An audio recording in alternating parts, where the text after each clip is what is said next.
हरे Krishna plus two class. बेटे अब आगे करेंगे, जो फोर्थ कोलिगेटिव प्रॉपर्टी है वो पढ़ेंगे अब। ओस्मोसिस देखो क्या होती है। ओस्मोसिस क्या होता है, वो फिनोमेना जिसमें फ्लो होता है सोलवेंट का, the phenomena of this flow of solvent, वो फिनोमेना जिसमें फ्लो सिर्फ सोलवेंट का होता है through a semi permeable membrane, from कहाँ से, प्योर सोलवेंट से सोल्यूशन की तरफ। जैसे बेटे क्या होता है, जो आरओ होते हैं, रिवर्स ओस्मोसिस होते हैं, घरों में आरओ लगे होते हैं वाटर को प्यूरिफाई करने वाले, उनके अंदर osmosis, reverse osmosis phenomena apply होते हैं। उनमें क्या होता है, फ्लो होता है सोलवेंट का। तो वो किसके थ्रू फ्लो करते हैं, सेमी परमिबल मेम्ब्रेन के थ्रू फ्लो करते हैं। सेमी परमिबल मेम्ब्रेन का मतलब छलनी से होती है, जैसे जाली होती है, जैसे चाय की छलनी होती है ना, ऐसे होती है। तो जो ये फिनोमेना है जिसमें फ्लो होता है सोलवेंट का through a semi permeable membrane, कहाँ से कहाँ फ्लो करता है solvent, pure solvent to the solution side, pure से वो सोल्यूशन की तरफ जाता है, क्योंकि सोल्यूशन के अंदर इम्प्योरिटी होती हैं। सो प्योर से इम्प्योरिटी की तरफ जाता है, pure solvent to the solution, उसको क्या बोलते हैं, ओस्मोसिस। ओस्मोसिस और डिफ्यूजन में डिफरेंस देखेंगे आगे। ओस्मोसिस प्रोसेस के अंदर सेमी परमिबल मेम्ब्रेन की जरूरत होती है, इसमें इसकी नीड होती है।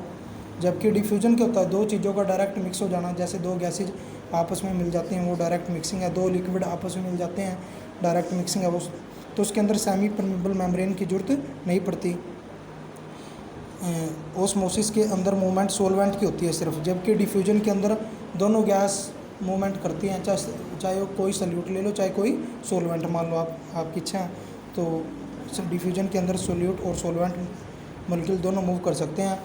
ओस्मोसिस लिमिटेड किसके लिए होती है, सोल्यूशन के लिए, जबकि डिफ्यूजन कॉमन होती है gas as well as liquid के अंदर पाई जाती है डिफ्यूजन। सो ओस्मोसिस को मैं स्टॉप कर सकता हूँ और रिवर्स भी कर सकता हूँ, जबकि अगर डिफ्यूजन होगी तो उसको मैं रिवर्स नहीं कर सकता। आगे देखेंगे, ओस्मोसिस के अंदर क्या होता है, जो मॉलिक्यूल होते हैं सोलवेंट के, वो मूव करते हैं lower concentration to higher concentration, मतलब प्योर सोलवेंट से सोल्यूशन की तरफ गए थे ना, तो प्योर सोलवेंट क्या है, लो कंसंट्रेशन, और सोल्यूशन क्या है, हाई कंसंट्रेशन, लो से हाई कंसंट्रेशन की तरफ मूव करते हैं ओस्मोसिस में। जबकि डिफ्यूजन में उल्टा होता है, इसमें मॉलिक्यूल मूव करते हैं higher concentration to lower concentration. Next पढ़ेंगे, सेमी परमिबल मेम्ब्रेन क्या होती है, वो मेम्ब्रेन जो अपने में से किसको पास होने देती है, सिर्फ सोलवेंट मॉलिक्यूल को। A membrane which allow the passage of solvent only, जो सोलवेंट मॉलिक्यूल को पास होने देती है, not the solute to pass through it, उसको ही क्या बोलते हैं, semi permeable membrane. Osmotic pressure पढ़ेंगे आगे। ऑस्मोटिक प्रेशर क्या होता है, फोर्थ कोलिगेटिव प्रॉपर्टी आपकी ऑस्मोटिक प्रेशर। तो एक्सेस प्रेशर, वो एक्सेस प्रेशर जो किसके ऊपर अप्लाई किया जाता है, सोल्यूशन के ऊपर। ये बहुत इंपॉर्टेंट है, जो एग्जाम में आती रहती है बार बार। सो वो एक्सेस प्रेशर जो किसके ऊपर अप्लाई किया जाता है, सोल्यूशन साइड अप्लाई किया जाता है। क्यों किया जाता है, to prevent the passage of solvent, ताकि मैं सोलवेंट के पैसेज को रोक सकूं सोल्यूशन के अंदर जाने से। देखो मैंने ओस्मोसिस पढ़ा था, ओस्मोसिस में क्या था, सोलवेंट मूव करेगा प्योर सोलवेंट से सोल्यूशन की तरफ, तो अब मैं सोल्यूशन की तरफ प्रेशर अप्लाई करूँगा ताकि सोलवेंट सोल्यूशन की तरफ ना जा सके, रोका जा सके उसको। तो excess pressure which must be apply to the solution side, solution के ऊपर प्रेशर अप्लाई करूँगा टू प्रिवेंट, ताकि रोका जा सके किसको, पैसेज ऑफ सोलवेंट को through into it through a, किसके थ्रू, सेमी परमिबल मेम्ब्रेन के, उसको ये ऑस्मोटिक प्रेशर बोलते हैं। और इसको पाई से रिप्रेजेंट करते हैं ऑस्मोटिक प्रेशर को। अप्रूव करना ऑस्मोटिक प्रेशर एक कोलिगेटिव प्रॉपर्टी है।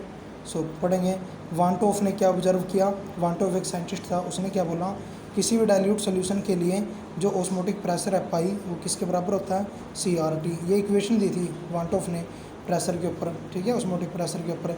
C यहाँ पर मोलर कंसंट्रेशन है, R गैस कांस्टेंट है, T टेम्परेचर है, पाई ऑस्मोटिक प्रेशर है। सो अगर मैं R और T को कांस्टेंट मान लूँ, R और T को कांस्टेंट मान लूँ, और ये इक्वल है, सो कांस्टेंट और इक्वल को हटा के मैंने प्रोपोर्शनल लगा दिया, सो पाई किसके प्रोपोर्शनल हो जाएगा, C के। सो ऑस्मोटिक प्रेशर यहाँ पर किसके डायरेक्टली प्रोपोर्शनल होगी, मोलर कंसंट्रेशन। मोलारिटी का मतलब क्या है, नंबर ऑफ मोल्स, जो नंबर पे डिपेंड करती है वो कोलिगेटिव प्रॉपर्टी हो गया। सो मैंने प्रूव करना था कि ऑस्मोटिक प्रेशर एक कोलिगेटिव प्रॉपर्टी है। सो ऑस्मोटिक प्रेशर डिपेंड करती है मोलर कंसंट्रेशन पर of solution, so therefore it is a colligative property.